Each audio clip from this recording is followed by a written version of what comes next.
அங்கங்கே குழந்தை இல்லாமல் எவ்வளோ கஷ்டப்படுறாங்க. ம். எவ்வளோ ட்ரீட்மெண்ட் பண்ணாலும் குழந்தை நிற்க மாட்டுது.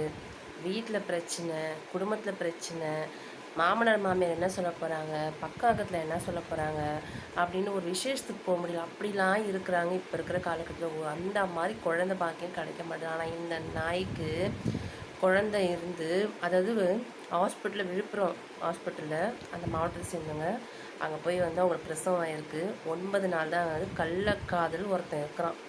அது அவனுக்கு தான் பிறந்துச்சா இல்லை புருஷனுக்கு தான் பிறந்துச்சா நான் தெரியல. ஆனால் அந்த குழந்தை எடுத்துன்னு போய் என்ன பண்ணியிருக்காங்க, ஏரியில் முறைக்கு போட்டு முண்டை. அவளை அப்புறம் என்ன கேட்க முடியும் சொல்லுங்க பார்க்கலாம். என்னங்க மனசாச்சு, பச்சில குழந்தை அந்த பூமிக்கு வரும்போது அது எவ்வளோ என்ன நினச்சி வந்திருக்குமோ, கடவுளின் படைப்பு. எனக்கு அதெல்லாம் ஒன்று ஒன்று கேட்கும் போது வயிற்றுச்சுலாம் இருக்குது. இவ்வளோ முண்டை என்ன சொல்கிறதே தெரியல. குழந்தை இல்லைன்னா வேறு எங்கன்னா யாருக்கும் கொடுத்துட்டு வச்சு மனசார எனக்கு குழந்தை வேண்டாம் அப்படின்னு சும்மா கூட கொடுத்து அந்த உயிர் போகிறது தான் போகுது. குழந்தையே இல்லாதப்பட்டவங்களுக்கு கொடுத்துட்டு கூட போயிருக்கலாம் அந்த முண்டை. எதுக்கு இந்த மாதிரி வேலை தெரியல. ஒரு கள்ளக்காதல் தொடர்பு வச்சுன்னு ஏன்டி என்ன சொல்கிறதுனே தெரியலங்க. இவங்களாம் வந்து உண்மையாக நல்ல சாவே கிடைக்காது. இவங்களாம் உண்மையாக நல்ல சாவே கிடைக்காது. அவள் சாகும் போது எப்படி இருக்கும் பாருங்களா. கொடுமை அனுபவிச்சு தான் சாவா முண்டை. கஷ்டமாக இருக்குங்க.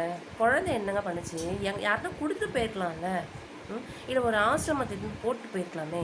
அது எங்கேயும் நல்லா வளர்ந்து நல்லா இருக்குங்க. சின்ன குழந்தை இருக்குன்னா இப்போ யாராவது கொடுத்தா கூட யார் அப்பா யார் அம்மா தெரியா போய் யாரா வளர்த்துக்க போகிறாங்க. முண்டை யாரும் இப்போ நம்ம மனசார தூக்கி இந்த ஏரியில் போட்டு போயிடும். இப்படிப்பட்ட முண்டையாக இருப்பா பாருங்க. இந்த கள்ளக்காதலால் பச்சனை உயிர் எவ்வளோ பாதிக்குது தெரியுமா. இந்த கள்ளக்காதலில் அந்த குழந்தைங்களை சாவடிக்குது, ஏதாவது கலந்து ஊட்டுறது, எதாவது பண்ணுறது, சாவடி, இதே தான் பொழப்பாக இருக்குது. இதே தான் காலம் ஃபுல்லாக நடந்துகிட்டே இருக்குங்க. ஏன் தான் அப்படி பண்ணுறாங்களோ தெரியல.